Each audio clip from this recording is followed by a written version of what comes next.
Hello students, আজকের আমি তোমাদেরকে ক্লাস 11 দের ওয়েভ বা তরঙ্গটা পড়াচ্ছি। What is the wave? তরঙ্গ কি? বলছে তরঙ্গ একটা এনার্জি, শক্তি। সেই শক্তিটা কণার মাধ্যমে এক স্থান থেকে অন্য স্থানে সঞ্চালিত হয়। একটা এনার্জি এক স্থান থেকে অন্য স্থানে সঞ্চালিত হয় কেমনভাবে?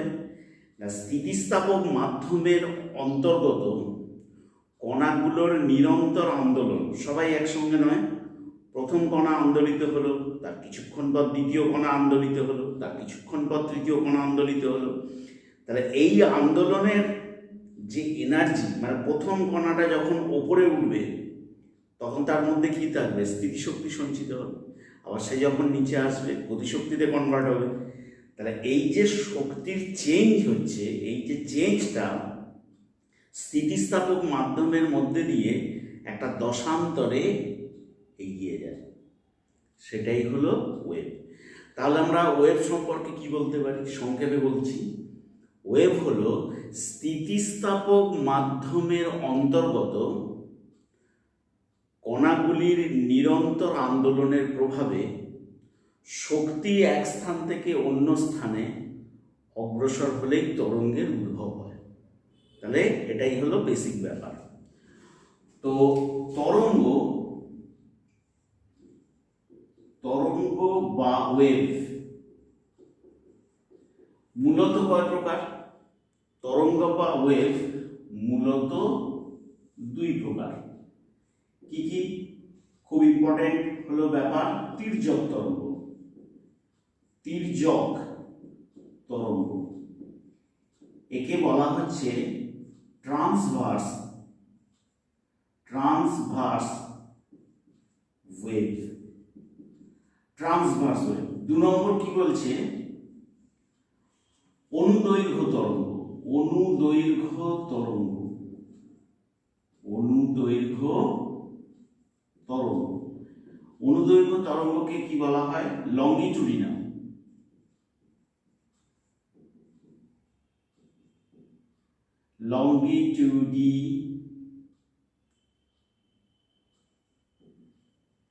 লংগিটুডিনাল ওয়েভস। ঠিক আছে। এখন তির্যক তরঙ্গ ব্যাপারটা কি? তির্যক কথাটার মধ্যেই বুঝতে পারছো, তির্যক মানে স্থিতিস্থাপক মাধ্যমের কণাগুলো যে অভিমুখে আন্দোলিত হয়, যে অভিমুখে ফ্ল্যাকচুয়েট হয়, তরঙ্গ কিন্তু তার সমকোণে গতিশীল হয়। এখন প্রথম কথা বলি, স্থিতিস্থাপকতা কিন্তু যে কোনো পদার্থের একটা নিজস্ব ধর্ম। এই যে স্থিতিস্থাপক মাধ্যমে বারে বারে বলছি, স্থিতিস্থাপক মাধ্যমটা থাকলেই কিন্তু তরঙ্গটা অগ্রসর হবে। স্থিতিস্থাপক মাধ্যমটা ব্যাপারটা কি? না, আমি বাহ্যিক বল প্রয়োগ করলাম, সেটা স্বাভাবিক অবস্থান থেকে অন্য অবস্থানে চলে গেল। আবার বাহ্যিক বল অপসারিত হলে সেটা স্বাভাবিক অবস্থানে ফিরে আসবে। এই ধর্মটাই যার মধ্যে থাকবে, সেটাই তো স্থিতিস্থাপকতা, মানে স্থিতিস্থাপক বস্তু। তো এক্ষেত্রে ঠিক তাই, যে স্থিতিস্থাপক মাধ্যমে কণাগুলো যে অভিমুখে আন্দোলিত হয়, মানে একবার তার স্বাভাবিক জায়গা থেকে অস্বাভাবিক জায়গায় যাচ্ছে, আবার অস্বাভাবিক জায়গা থেকে তার স্বাভাবিক জায়গায় ফিরে আসছে। ঠিক আছে। এই যে আন্দোলন, স্থিতিস্থাপক মাধ্যমের এই যে আন্দোলন, কণাগুলো যে অভিমুখে আন্দোলিত হবে, তরঙ্গ কিন্তু তার সমকোণে এগিয়ে যাবে। মানে কিরকম? কণাগুলোর আন্দোলন এই অভিমুখে, কণার আন্দোলন ওপরে নিচে, এটাই তার সাম্যাবস্থান, এটাই তার প্রাথমিক বা প্রারম্ভিক অবস্থান। এখানে যে কোনো কণার নর্মাল অবস্থায় থাকতে চায়, কিন্তু এনার্জি পেয়েছে, সে এখান থেকে চলে গেছে ওপরে বা নিচে। তাহলে কণাগুলো এইভাবে আন্দোলিত হচ্ছে এবং ওয়েভ যাচ্ছে, তরঙ্গ যাচ্ছে এইদিকে। এটা তরঙ্গের ভেলোসিটি ধরলাম, বা তরঙ্গের বেগ এদিকে, তরঙ্গের বেগ তরঙ্গের বেগ এদিকে। আর এইগুলো কি বললাম, কণার বেগের অভিমুখ। তরঙ্গ বেগে কণার বেগের অভিমুখ, এটা তরঙ্গ বেগের অভিমুখ ধরো, তরঙ্গ বেগের অভিমুখ। তাহলে কি বললাম, স্থিতিস্থাপক মাধ্যমের অন্তর্গত কণাগুলো এই অভিমুখে কাঁপবে, অথচ তরঙ্গ যাবে এদের পারপেন্ডিকুলারে, মানে এই অ্যাঙ্গেলটা 90, তাহলে কণাগুলো এইভাবে কাঁপবে, তরঙ্গ যাবে এইভাবে, দ্যাট ইজ ইকুয়াল টু তির্যক তরঙ্গ। এবার অনুদৈর্ঘ্য তরঙ্গ কি বলছে, কণাগুলোর অনুদৈর্ঘ্য, কথাগুলো লক্ষ্য করো, অনুদৈর্ঘ্য, দৈর্ঘ্য বরাবর, তাহলে কণাগুলোর কম্পন এই ডিরেকশন, এটা তার স্বাভাবিক অবস্থান। এই স্বাভাবিক অবস্থান থেকে কণাগুলো এইভাবে আন্দোলিত হচ্ছে এবং তরঙ্গের বেগের অভিমুখ এদিকে, তরঙ্গের বেগের অভিমুখ এই ডিরেকশন, এবং কণার আন্দোলনের দিক, কণার আন্দোলনের দিক ধরা যাক, আন্দোলন, কণার আন্দোলন, কণার আন্দোলনের অভিমুখ ওপর নিচে ছিল আরেকটা, এখানে কণার আন্দোলনের অভিমুখ। তাহলে কণার আন্দোলন যে অভিমুখেই হবে, তরঙ্গ কিন্তু সেম ডিরেকশনে হবে। এখানে দেখো ছিল 90 ডিগ্রি, আর এখানটায় কি হবে 0 ডিগ্রি অর 180 ডিগ্রি। এবার 180 ডিগ্রি কেন হবে, ধরো কণাটা এই ডিরেকশনে যাচ্ছে, তরঙ্গের বেগের ডিরেকশনে এইদিকে, তাহলে এই অ্যাঙ্গেলটা কত 180 ডিগ্রি। আবার কণার এই বরাবর আন্দোলিত হচ্ছে, তরঙ্গ এইদিকে যাচ্ছে, তাহলে থিটা ইকুয়াল টু 0 ডিগ্রি। তাহলে আমরা দুটো জিনিস শিখলাম, তরঙ্গ মূলত দুই প্রকার, তির্যক তরঙ্গ, অনুদৈর্ঘ্য তরঙ্গ। কণাগুলি যে অভিমুখে আন্দোলিত হয়, তরঙ্গ যদি তার সমকোণে বিস্তার লাভ করে, তখন তাকে বলা হবে তির্যক তরঙ্গ অর ট্রান্সভার্স ওয়েভ। যদি কণাগুলো যে অভিমুখে আন্দোলিত হয়, তরঙ্গ যদি তার সমান্তরালে গতিশীল হয়, তখন তাকে বলা হবে অনুদৈর্ঘ্য তরঙ্গ বা লংগিটিউডিনাল ওয়েভস। এখন প্রশ্ন হলো, এই যে দু ধরনের তরঙ্গ সবই কিন্তু স্থিতিস্থাপক মাধ্যমের অন্তর্গত। যেহেতু স্থিতিস্থাপক মাধ্যম জড় পদার্থ, এক ধরনের স্থিতিস্থাপকতা জড় পদার্থের মধ্যেই রয়েছে, তো এই কারণে এই প্রকার তরঙ্গকে জড় তরঙ্গও বলা হয়। ঠিক আছে, আচ্ছা এইবার একটা জিনিস লক্ষ্য করো, এই যে তির্যক তরঙ্গ, এটা কোন মাধ্যমে দেখা যায়, কোন জড় মাধ্যমের মধ্যে দেখা যায় না, তির্যক তরঙ্গ কেবলমাত্র কঠিন জড় মাধ্যমের মধ্যে দেখা যায়। যে কোনো কঠিন, মানে যে কোনো বলতে মানে শক্তি কিন্তু আপ ডাউন হতে হবে, মানে কণাগুলো ভাইব্রেট করতে হবে, তবেই কিন্তু তির্যক তরঙ্গটা পাওয়া যাবে। কোন মাধ্যমে, সেটা হলো কঠিন মাধ্যম, যেমন তার, স্প্রিং, যে কোনো কঠিন, দড়ি, ঠিক আছে, এদের মধ্যে তির্যক তরঙ্গ দেখা যায়। আর অনুদৈর্ঘ্য তরঙ্গ তিনটে মাধ্যমের মধ্যেই দেখা যায়, অর্থাৎ তির্যক তরঙ্গ কঠিন মাধ্যমের মধ্যে, তরল মাধ্যমের মধ্যে, গ্যাসীয় মাধ্যমের মধ্যেও তির্যক তরঙ্গ যেতে পারে। এখন প্রশ্ন হলো যে তড়িৎচুম্বকীয় তরঙ্গ, ইলেকট্রোম্যাগনেটিক ওয়েভ, তড়িৎচুম্বকীয় তরঙ্গ, সেও তো তির্যক তরঙ্গ। তাহলে তড়িৎচুম্বকীয় তরঙ্গ তাহলে বাতাসের মধ্যে যায় কি করে, এটাও তো একটা খুব ইম্পর্টেন্ট একটা কোয়েশ্চেন। সেটা তো কঠিন মাধ্যমের মধ্যে দিয়ে যাওয়া উচিত ছিল, তাহলে তির্যক তরঙ্গ বাতাসের মধ্যে দিয়ে বা শূন্য স্থানের মধ্যে দিয়ে যায় কি করে? মনে রাখবে, তির্যক তোমার ইলেকট্রোম্যাগনেটিক ওয়েভ বা তড়িৎচুম্বকীয় তরঙ্গ এমনই এক ধরনের তরঙ্গ যা মাধ্যম থাকলেও এফেক্ট হয় না, বা মাধ্যম না থাকলেও সেই স্থানের মধ্যে দিয়ে যায়। তাহলে এটা একটা ডিফারেন্স কিন্তু। আবার বলছি, তড়িৎচুম্বকীয় তরঙ্গ এক ধরনের তির্যক তরঙ্গ, সেইটা বায়ু বা শূন্যস্থানের মধ্যে দিয়ে অগ্রসর হয়। তাহলে সেক্ষেত্রে কঠিন মাধ্যমের কোনো ব্যাপার নেই, কারণ তির্যক তোমার তড়িৎচুম্বকীয় তরঙ্গ মাধ্যম না থাকলেও এক স্থান থেকে অন্য স্থানে যেতে পারে, বা মাধ্যম থাকলেও তাকে কোনো এফেক্ট করে না। তাহলে সুতরাং কোনো প্রশ্নই নেই। তো আমরা এখন মেনলি পড়ছি জড় তরঙ্গ, যেটা তড়িৎচুম্বকীয় তরঙ্গ নয়। তাহলে তড়িৎচুম্বকীয় তরঙ্গ কিন্তু কোনো জড় তরঙ্গ নয়, ঠিক আছে? জড় তরঙ্গের আন্ডারে তাহলে কে রয়েছে? তির্যক তরঙ্গ এবং অনুদৈর্ঘ্য তরঙ্গ। জড় তরঙ্গ কঠিন মাধ্যমের মধ্যে দিয়ে যেতে পারে, তরল মাধ্যমের মধ্যে দিয়ে যেতে পারে, গ্যাসীয় মাধ্যমের মধ্যে দিয়ে যেতে পারে। তো প্রথমে আমরা দেখছি যে তির্যক তরঙ্গ যে কঠিন যে মাধ্যমের মধ্যে দিয়ে যায়, তো কিভাবে এটা অগ্রসর হয় সেটা আমরা শিখব।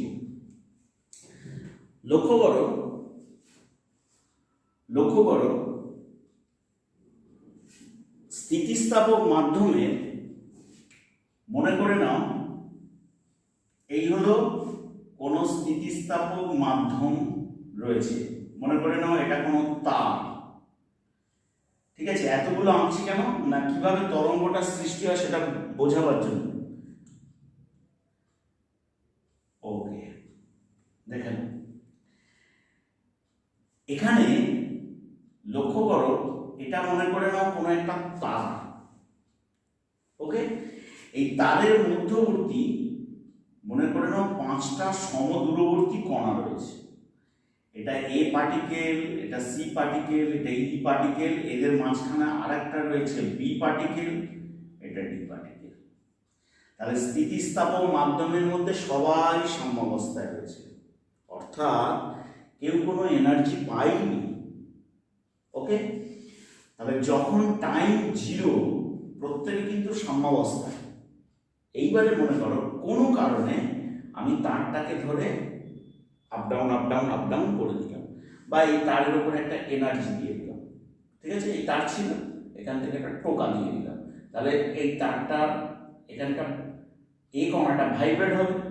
এবার তার যে এনার্জিটা এখান থেকে এদিকে চলে আসবে, তো সেটা কি করে আসবে দেখো। যখন টাইম 0, প্রত্যেকে সাম্যাবস্থায়। যখন টাইম T/4, মোট পর্যায়কালের 1/4, মোট পর্যায়কাল বলতে আমি যা ধরছি এ কণাটা, এ কণা যখন এখানে ছিল এটা সাম্যাবস্থান। এবার এ কণা ওপরে যাবে, গিয়ে নিচে আসবে, আবার তার সাম্যাবস্থানে আসবে, দ্যাট ইজ ইকুয়াল টু 1 পর্যায়কাল। এই অবস্থায় যখন টাইম T/4, তখন এ কণাটা কোথায়? এখানে। এই কণাটা কোথায়? এই জায়গাটা। এই কণাটার কিন্তু আর কোনো গতিবেগ নেই, কারণ এই কণাটা বিস্তারে পৌঁছে গেছে। আমরা জানি বিস্তারে থাকাকালীন কণার কোনো গতিবেগ থাকে না। তাহলে এই কণাটার কোনো গতিবেগ নেই, এই কণাটা কিন্তু বিস্তারে। এবারে বি কণাটা কোথায়? এখানটায়। বি কণাটা এখানে। তাহলে এ থেকে বি এর মধ্যবর্তী সকল কণা গতি কি হবে? সবাই কিন্তু উপরের দিকে উঠছে। বি কণা স্টার্ট করছে, মানে স্টার্টিং এর মোমেন্টে রয়েছে, মানে জাস্ট বেগ পেয়েছে। এ কণা যখন বিস্তারে, আমি ধরে নিলাম বি কণাটা সবে বেগ পেয়েছে। সি কণাতে এনার্জি পৌঁছয়নি, ডি কণাতে এনার্জি পৌঁছয়নি, ইতে তো কোনো প্রশ্নই নেই। এইবারে যখন টাইম T/2, মোট পর্যায়কালের হাফ, তখন এ কণাটা কোথায়? সাম্যাবস্থানে। দেখো এ কণার এনার্জিটা এখন বি কণা পেয়ে গেছে। বি কণা কোথায়? বিস্তারে। এ কণার এনার্জিটা মানে যখন T/4 এ কণাটা ছিল, তাহলে T/4 এ কণাটা কোথায় ছিল? বিস্তারে। তার এনার্জিটা কে পেয়েছে? বি কণা পেয়েছে, অর্থাৎ বি কণা এখন বিস্তারে। তাহলে সি কণাটা কি হবে? সি কণাটা গতির অবস্থানে থাকবে, অর্থাৎ সি কণা স্টার্টিং এর মোমেন্টে রয়েছে। তাহলে বি থেকে সি এর মধ্যবর্তী সকল কণা, বি থেকে সি এর মধ্যবর্তী সকল কণার গতি কি হবে? ঠিক এই এই জিনিসটাই থাকবে, কারণ এখান থেকে সবাই উপরের দিকে উঠছে। বি কণা তখন কোথায়? বিস্তারে। এইবার এ থেকে বি এর মধ্যবর্তী সকল কণার গতি তখন কোন দিকে? কারণ এ কণাটা এবারে কোন দিকে যেতে চায়? নিচের দিকে যাচ্ছে, কারণ আমরা কি জানি? সাম্যাবস্থানে পৌঁছলে কণার বেগ সবচেয়ে বেশি। তাহলে এ কণার বেগ টুয়ার্ডস নিচে। এইবারে এখানকার সমস্ত কণাগুলোর গতি কোন দিকে হবে? নিচের দিকে। বি কণার গতি নেই, বি থেকে সি এর মধ্যে কণাগুলো উপরের দিকে। দেখে নাও, ডি কণা এখনো কোনো এনার্জি পায়নি, ই কণার তো কোনো প্রশ্নই নেই। এইবারে যখন টাইম 3T/4, তখন এ কণা কোথায়? ঋণাত্মক বিস্তারে। এ কণা কোথায়? ঋণাত্মক বিস্তারে। খেয়াল করো, এ কণা কোথায়? ঋণাত্মক বিস্তারে। এইবারে ব্যাপারটা ভাবো তো, সি কণা কোথায়? বি কণার এনার্জি পেয়ে গেছে, বি কণার এনার্জি পেয়ে গেছে। বি কণা কোথায়? এ কণার এনার্জি মানে T/2 তে এ কণার যে এনার্জি ছিল 3/2 তে 3T/4 এ বি কণার এনার্জি এখন এখানে। তাহলে এ আর বি এর মধ্যে যে কন্ডিশন ছিল সেই কন্ডিশনটা এখন বি আর সি এর মধ্যে, বি আর সি এর মধ্যে। বি থেকে সি এর মধ্যে যে এনার্জি ছিল সেইটা কোথায় গেছে এখন? সি থেকে ডি এর মধ্যে। ওকে, সি কণা এখন কোথায়? বিস্তারে। এইবারে এ কণা কোথায়? ঋণাত্মক বিস্তারে। এ কণা কিন্তু কোনো বেগ নেই, বিস্তারে পৌঁছে গেছে। তাহলে এ থেকে বি এর মধ্যেকার সকল কণার গতি নিচের দিকে। দেখে না, কারণ এরা এখনো নিচে পৌঁছয়নি, এরা নিচে যাবে। ই কণা এখনো এনার্জি পায়নি। এরপরে যখন টাইম হলো টি, তখন এ কণা কোথায়? পুনরায় সাম্যাবস্থায় চলে এলো, অর্থাৎ এক পর্যায়ে কাল অতিক্রম করে এলো। বি কণা কোথায়? বি কণা এখন ঋণাত্মক বিস্তারে। সি কণা কোথায়? সি কণা এখন সাম্যাবস্থানে। লক্ষ্য করো, এই বি কণা, সি কণা কোথায়? সাম্যাবস্থানে। তাহলে এ আর বি এর মধ্যে যে কন্ডিশন ছিল বি আর সি এর মধ্যে, সেই কন্ডিশন চলে আসছে। 3D/4 এ এ আর বি এর মধ্যে যে কন্ডিশন ছিল সি কণাটা সেই কন্ডিশনে চলে এলো। এরপরে সি আর ডি এর মধ্যে যে কন্ডিশন ছিল ডি আর ই এর মধ্যে সেম কন্ডিশন আসছে, ডি আর ই এর মধ্যে সেম কন্ডিশন আসছে।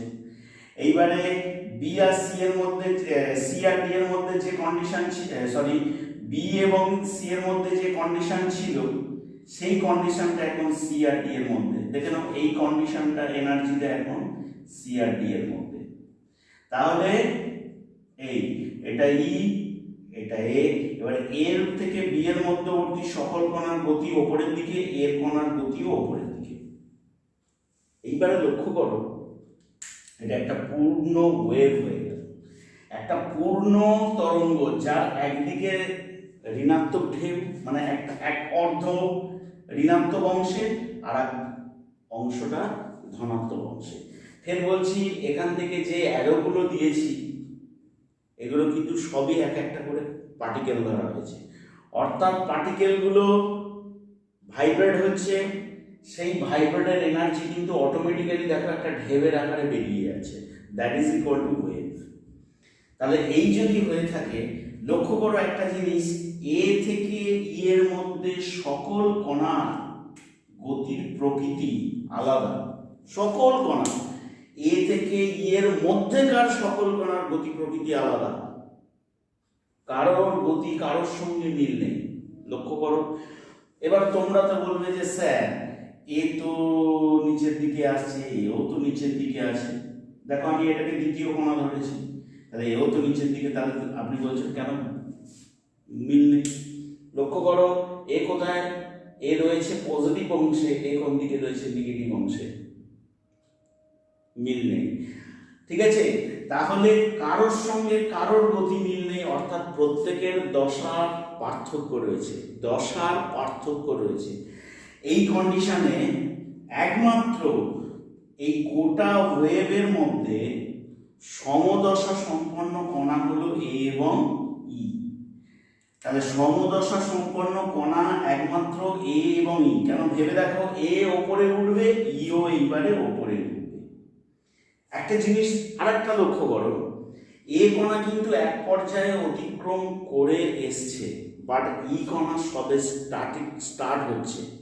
তাহলে কি বুঝলে, এ কণা এক পর্যায়টা অতিক্রম করে এলে তবে দুজনে এ আর ই স্টার্ট হলো। কিরকম লক্ষ্য করো, এ অতিক্রম করে এলো, তারপরে ই স্টার্ট হলো, এরপরে ই এর পরে আবার একটা থাকবে, সেও আবার স্টার্ট হবে। তাহলে এইরকম ভাবে ঢেউ ক্রমাগত চলতেই থাকবে। তাহলে তাই কন্ডিশনে যদি হয়ে থাকে, তাহলে এই অবস্থায় সমদশা সম্পন্ন কণার মধ্যবর্তী দূরত্বকে বলা হয় ওয়েভলেন্থ বা তরঙ্গ দৈর্ঘ্য। মধ্যবর্তী দূরত্বকে বলা হচ্ছে কি তাহলে ওয়েভলেন্থ বা তরঙ্গ দৈর্ঘ্য। তাহলে এই হলো তির্যক তরঙ্গ। এই তরঙ্গটা কেবলমাত্র কঠিন মাধ্যমের মধ্যেই দেখা যায় এবং এটা সমস্ত জড় কণা তাদের সমষ্টিগত আন্দোলন একটা নির্দিষ্ট দশান্তরে হচ্ছে। এইবারে চলে এসো অনুদৈর্ঘ্য তরঙ্গ। অনুদৈর্ঘ্য তরঙ্গেতে আমরা কি দেখলাম, যে কণাগুলো যে অভিমুখে আন্দোলিত হয়, কণাগুলো যে অভিমুখে আন্দোলিত হয়, তরঙ্গ কিন্তু তার সঙ্গে সমান্তরালে অগ্রসর হয়। এখন প্রশ্ন হলো কিভাবে সেটা সম্ভব। দেখো এই আঁকাটা একটু সত্যি খুব মুশকিল এঁকে বোঝানোটা, কারণ মেলানো খুব চাপের। তবু যতটুকুনি বোঝাচ্ছি একটু দেখো। স্থিতিস্থাপক মাধ্যমে এখানে যে কণাগুলো নিয়েছি, এখানটায় আমি ওই রকম ভাবে কণাগুলোকে নেব, অর্থাৎ এটা এ পার্টিকেল, এটা ই পার্টিকেল, এটা সি পার্টিকেল, এটা বি পার্টিকেল, এটা হলো ডি পার্টিকেল। আচ্ছা আমি এটাকে অ্যারো দিলে আবার ওইটার সঙ্গে মুশকিল হয়ে যাবে, এরকমই থাক। এই অ্যারো দিলে মুশকিল মতো লাগবে। এই তাহলে দ্যাট ইজ এ, এটা বি, এটা সি, এটা ডি, এটা ই। এই হলো স্থিতিস্থাপক মাধ্যমের মধ্যে পাঁচটা কণা। লক্ষ্য করো যখন টাইম t0 এখানে, আচ্ছা ঠিক আছে, যখন টাইম t0 তখন সবাই সাম্যাবস্থানে রয়েছে। যখন টাইম t/4 তখন কি এ কণা বিস্তারে যাবে, তাহলে এ কণা যাবে কোন দিকে, এইদিকে। তাহলে এ কণাটা বিস্তারে পৌঁছলো, অর্থাৎ এ আর বি একদমই কাছাকাছি চলে গেছে। এ আর বি একদমই কাছাকাছি চলে গেছে। আমি আবার বলছি, এক্ষেত্রে আমি বাকি কণাগুলোকে আঁকছি না, কারণ ওইগুলো আঁকলে একটু প্রবলেম হবে, ঠিক আছে। তো এ আর বি এক জায়গায় চলে গেল, অর্থাৎ এ আর বি এর মধ্যে যত কণা ছিল, এ আর বি এর মধ্যে যত কণা ছিল তারা সবই এক জায়গায় চলে গেল, সবই একটা জায়গায় চলে গেল। ওকে, অর্থাৎ এই অংশে কি দেখা দিল, এই অংশে দেখা দিল ঘনীভবন। ঘনীভবন একটু বলতে ভুলে গেছিলাম, তির্যক তরঙ্গের ক্ষেত্রে এই অংশে পাওয়া যাচ্ছে কি তরঙ্গ শীর্ষ। তরঙ্গ শীর্ষ অর্থাৎ তির্যক তরঙ্গের কণাগুলো যে সর্বাধিক বিস্তার লাভ করছে, তরঙ্গের মধ্যে কণাগুলো যে সর্বাধিক বিস্তারে থাকে তাকে বলা হচ্ছে তরঙ্গ শীর্ষ। আর এইটাকে বলছি কি তরঙ্গপাত। অর্থাৎ একটা পূর্ণ তরঙ্গের মধ্যে একটা তরঙ্গ শীর্ষ থাকে, একটা তরঙ্গপাত থাকে। ওকে, ফিরে এসো লংগিটিউডিনালে। তাহলে এখানটা কি তৈরি হলো, ঘনীভবন, অর্থাৎ সব এক জায়গায় কম্প্রেস হয়ে যাবে, এক জায়গায় সব চলে আসবে। তাহলে এই অংশগুলো কি হয়ে যাচ্ছে, একটু ফাঁকা হয়ে যাচ্ছে, সেটা পরে বলছি। এরপরে লক্ষ্য করো, তাহলে সি কিন্তু এখনো এনার্জি পায়নি, ডি এনার্জি পায়নি, ই এনার্জি পায়নি, সি ডি ই তারা ওখানে রয়েছে T/4। এরপরে যখন টাইম T/2, মোট পর্যায়কালের হাফ, এ কণা কি হচ্ছে, ঠিক আগের জায়গায় সাম্যাবস্থানে ফিরে আসছে। এ কণা সাম্যাবস্থানে ফিরে আসছে, এর এনার্জিটা কোথায় চলে যাচ্ছে, বি পাচ্ছে, এবং বি কোথায় চলে যাচ্ছে, সি এর কাছে, অর্থাৎ বি আর সি এর মধ্যেকার সমস্ত কণাগুলো কম্প্রেসড হয়ে যাচ্ছে, এক জায়গায় চলে আসছে। ফলে লক্ষ্য করো, এ কণাটা এখন এখানে, এ কণাটা এখন এখানে, তাহলে এ আর বি এর মধ্যে দেখো একটা বিশাল বড় গ্যাপ তৈরি হয়েছে, সেই গ্যাপটাই হলো তনুভবন, তনুভবন। আর এইটা হলো কি, অবশ্যই ঘনীভবন। দেখো এই কন্ডিশনে হলো। এরপরে যখন টাইম 3T/4, লক্ষ্য করো এই ঋণাত্মক বিস্তারে ছিল এই পার্টিকেলটা, তাহলে এও যাবে ঋণাত্মক বিস্তারে, আঁকার জায়গা নেই, আমি এটা T/4টাকে মুছে দিয়ে এখানে করলাম। দেখো এখানটায় বি তখন কোথায়, বি তখন তার স্বাভাবিক অবস্থান এই জায়গাটায়, অর্থাৎ তনুভবনটা সরে এলো, আগে যে পজিশনে ছিল তনুভবনটা এখন এখানে। সি পার্টিকেলটা কোথায়, সি পার্টিকেলটা এবারে এনার্জি পাবে, সি পার্টিকেলটা এবারে এনার্জি পেয়ে কোথায় চলে গেল, ডি এর কাছে। সি পার্টিকেলটা এখন কোথায় চলে গেল, ডি এর কাছে, সি ডি। লক্ষ্য করো, তাহলে কেসটা কি ঘটলো বলো তো, তনুভবনের লেন্থ কিন্তু আরো বাড়লো, তনুভবনের লেন্থ আরো বেড়ে গেছে। আবার বলছি, এখানে কিন্তু অনেক পার্টিকেল রয়েছে, এখানে অনেক পার্টিকেল রয়েছে, ঠিক আছে। তাহলে এখানকার অনেক পার্টিকেল রয়েছে, আপাতত সিটাকে আমি লাস্ট ধরলাম, এই সি, এই সি এর ভেতরে এখানে ঘনীভবন, এই জায়গাটায় ঘনীভবন হয়ে গেল, আর এই অংশের কমে যাবে, তাহলে তনুভবনটা এই পর্যন্ত বিস্তার লাভ করবে। এরপরে নিশ্চয়ই বুঝতে পারছো, এ আবার সাম্যাবস্থানে ফিরে এলো, বি এবারে কোথায় গেল, এর কাছে, কারণ বি এবার ঋণাত্মক বিস্তারে আসবে, বি এবারে কোথায় আসবে, ঋণাত্মক বিস্তারে আসবে, তাহলে এই অংশে আবার ঘনীভবন হবে, এটা আবার ঘনীভবন হবে। এবারে সি কোথায় আসবে, সি আসবে সাম্যাবস্থানে, ডি কোথায় যাবে, ইর কাছে চলে যাবে। লক্ষ্য করো, তাহলে এখন তনুভবনটা হয়ে গেল এইটা, এটা তনুভবন হয়ে গেল। এই কন্ডিশনে লক্ষ্য করো, এ পার্টিকেল আর ই পার্টিকেল সমদশা সম্পন্ন হবে। দেখো এখানে একটা ঘনীভবন আছে, এখানেও একটা ঘনীভবন তৈরি হচ্ছে। এই কন্ডিশনে ঘনীভবন আর তনুভবনের মধ্যেকার দূরত্বকে বলা হবে তরঙ্গ দৈর্ঘ্য বা ওয়েভলেন্থ। তাহলে এটা মনে রাখবে, অনুদৈর্ঘ্য তরঙ্গের ক্ষেত্রে ঘনীভবন এবং তনুভবনের মধ্যে যে ডিস্টেন্স হয় তাকেই বলা হয় ওয়েভলেন্থ। এইবারে এটা তো বললাম এটা কঠিন মাধ্যমের মধ্যে দিয়ে বিস্তার লাভ করে, তাহলে এটা কঠিন তরল গ্যাসীয় মাধ্যমের মধ্যে দিয়ে বিস্তার লাভ করে। এবার তোমরা বলবে যে স্যার কঠিন মাধ্যমের মধ্যে দিয়ে কিভাবে বিস্তার লাভ করবে, কঠিন মাধ্যমের মধ্যে তো এরকম ঢেউয়ের আকারে নেই। এবার লক্ষ্য করো তো, ধরে নাও এখানে একটা স্প্রিং আছে, এই জায়গায় একটা স্প্রিং আছে, এই স্প্রিং এর নর্মাল অবস্থায় আমি স্প্রিংটাকে ধাক্কা দিয়ে ছেড়ে দিয়েছি, যেই ধাক্কা দেব তাহলে এই অংশ ফাঁকা হয়ে যাবে, এই অংশ ঘনীভবন হবে, এই অংশটা ঘনীভবন হবে, ধাক্কা দিয়ে দিয়েছি। আর এই অবস্থা কি হবে, আগের মতো নর্মাল অবস্থা। এরপরে থেমে থাকছে না, এরপরে কি হবে, এই ঘনীভবনটা এইখানে চলে যাবে, এরপরে কি হবে, ঘনীভবনটা আরেকটু দূরে চলে যাবে গিয়ে, এরপরে ঘনীভবনটা কি হবে, আরো দূরে চলে যাবে, এই জায়গাগুলো ফাঁকা হয়ে যাবে, তনুভবন ঘনীভবন।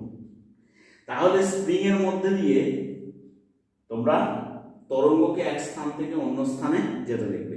দেখবে ইউটিউবে প্রচুর ভিডিও আছে লংগিটিউডিনাল ওয়েভের কিভাবে তৈরি হয় তা প্র্যাকটিক্যালি। দেখবে এরকম স্প্রিং আছে, স্প্রিংটাকে ঠেলে দিচ্ছে বারে বারে, ভেতরে একটা ওয়েভ অটোমেটিক্যালি তৈরি হয়ে যাচ্ছে। দ্যাট ইজ ইকুয়াল টু এটা। তাহলে স্প্রিংয়ের মধ্যে দিয়ে, স্প্রিং অবশ্যই কঠিন, তাহলে কঠিনের মধ্যে তরঙ্গটা পেলে। এইবার লক্ষ্য করো তরলের মধ্যে দিয়ে তরঙ্গ কিভাবে তৈরি হয়, এটা খুব ইন্টারেস্টিং। ধরো জল, স্থির জলাশয় বা আমাদের পুকুরের মধ্যে একটা ঢিল ফেললাম। যেই ঢিল ফেলবো, ধরো পুকুর, যেই ঢিল ফেলবো, এখানে যেই ঢিল ফেলবো এখানকার কণাগুলোকে এদিকে ঠেলে দেবে। কণাগুলো কিন্তু আমি দেখাচ্ছি একদিকে, কিন্তু ঢিলটা পড়লে কণাগুলো চারিদিকে ছড়িয়ে যায়, সামনের দিকে, পিছনের দিকে, ডান দিকে, বাঁ দিকে, চারিদিকে ছড়িয়ে যাচ্ছে। তাহলে এখানকার কণাগুলো সব এই দিকে সরে গেল, তাহলে এখানটায় কি হবে, ঘনীভবন হয়ে গেল। ফলে এখানকার যে চাপের উদ্ভব হলো, এখানে কিন্তু একটা ঢেউ তৈরি হবে, ঢেউয়ের উঁচু অংশ তৈরি হবে, যেটা আমাদেরকে মনে হবে ওটা তরঙ্গ শীর্ষ, কিন্তু বাস্তবে তরঙ্গ শীর্ষ হলো না। যখনই আমরা ঢেলটাকে ওপর থেকে নিচের দিকে ফেললাম, এখানকার কণাগুলোকে ঠেলে দিল, এই ঠেলে দেওয়ার জন্য এই জায়গাটা উঁচু হয়ে গেল, মানে এখানে প্রেসারের জন্য এখানে উঁচু হয়ে গেল।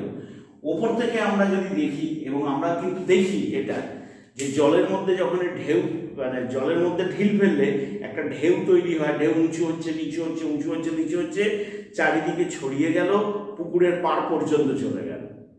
ওটা আমাদের কিন্তু চোখের ভ্রম, যে ওটা আদৌ তির্যক তরঙ্গ নয়, তির্যক তরঙ্গ হচ্ছে না। তাহলে এই ঢেউ উঁচু অর্থাৎ তরঙ্গ শীর্ষ, তরঙ্গপাত হচ্ছে কি করে? অ্যাকচুয়ালি হচ্ছে এই কণাগুলো এইভাবে আন্দোলনের জন্য। যখন এক জায়গায় হলো, জল উপরের দিকে ঠেলে উঠলো, এইবারে যখন কণাগুলো আবার তার সাম্যাবস্থান অতিক্রম করে ঋণাত্মক অংশে এলো, অর্থাৎ তনুভবন সৃষ্টি হলো, যখন তনুভবন সৃষ্টি হলো তখন এখানে জল কি হলো, আবার নিচের দিকে হয়ে গেল। বোঝা গেছে?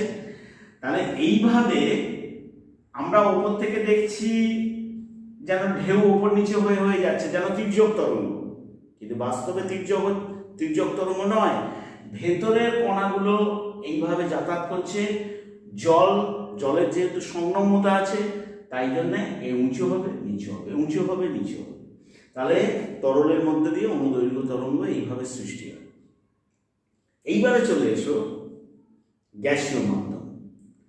গ্যাসীয় মাধ্যমের মধ্যে দিয়ে তরঙ্গ কিভাবে বিস্তার লাভ করে, অর্থাৎ আমরা যে কথা বলছি, এই যে কথাটা তোমাদের কাছে পৌঁছচ্ছে, এটা কিন্তু অনুদৈর্ঘ্য তরঙ্গ, কারণ ঘনীভবন তনুভবনের মাধ্যমেই এগোচ্ছে। এখানে গ্যাস আছে, বায়ুর বিভিন্ন কণা আছে, আমি যে কথা বলছি এই কথাটা এদিকেও ঘনীভবন তনুভবন হয়ে যাচ্ছে, এদিকেও যাচ্ছে, চারিদিকে যাচ্ছে। অর্থাৎ আমার এই ঘরের মধ্যে যারা বসে থাকবে সবাই কিন্তু ওই শুনতে পাবে, তার কারণ ঘনীভবন তনুভবন হয়ে প্রত্যেকের কানেই ঢুকছে। তাহলে এইভাবে অনুদৈর্ঘ্য তরঙ্গের সৃষ্টি হলো।